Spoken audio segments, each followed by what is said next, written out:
Assalamualaikum warahmatullahi wabarakatuh. Sebelumnya perkenalkan, nama saya Ali Lagi Baris Mananda dengan nomor NIM C1023080. Pada kesempatan ini saya akan mempresentasikan terkait analisa artikel dengan judul Hubungan tingkat pengetahuan dengan kepatuhan diet pada penderita diabetes mellitus di Puskesmas Kerong Bangkirai. Dalam artikel ini terdapat dua variabel.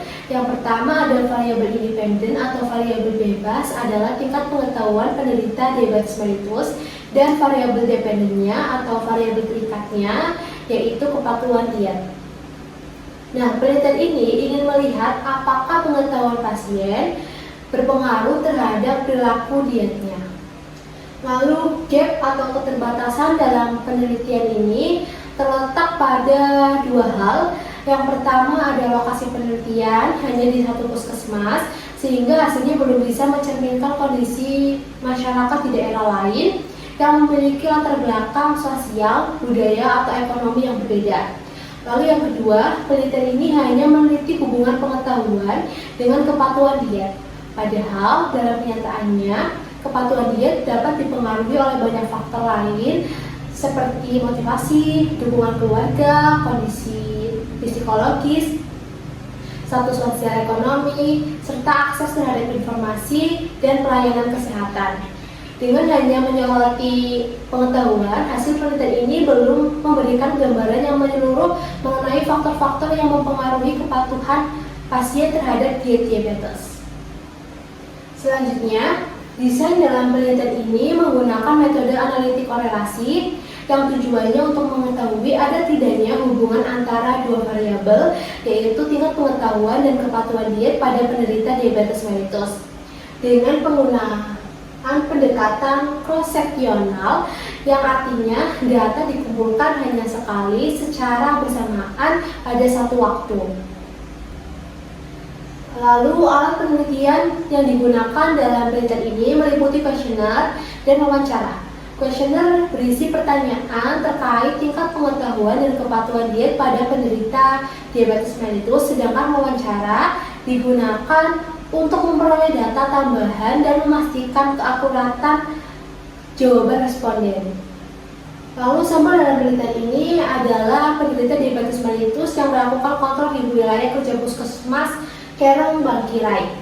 Jumlahnya ada 66 orang dan dipilih dengan cara proporsi sampling, artinya mereka dipilih dengan sengaja sesuai kriteria tertentu. Contohnya seperti pasien yang memang sudah didiagnosis diabetes mellitus dan sedang menjalani diet. Lalu skala ukur dalam penelitian ini bersifat kategorik.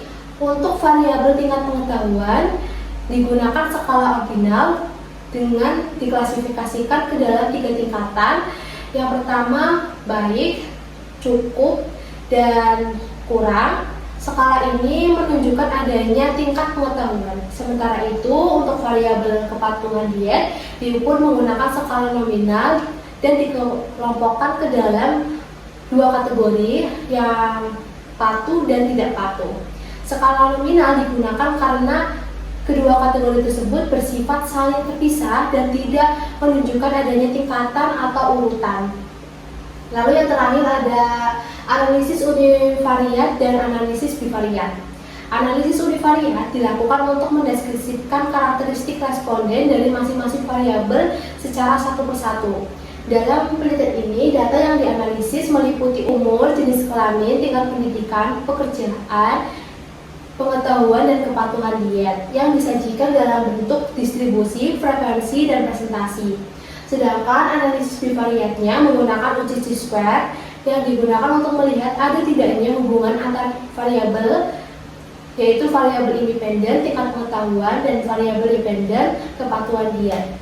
Hasilnya menunjukkan bahwa p-value 0,000 yang berarti signifikan, sehingga ada hubungan yang kuat antara pengetahuan dan kepatuhan diet. Baik, itulah analisa artikel yang bisa saya sampaikan. Mohon maaf apabila ada kesalahan kata.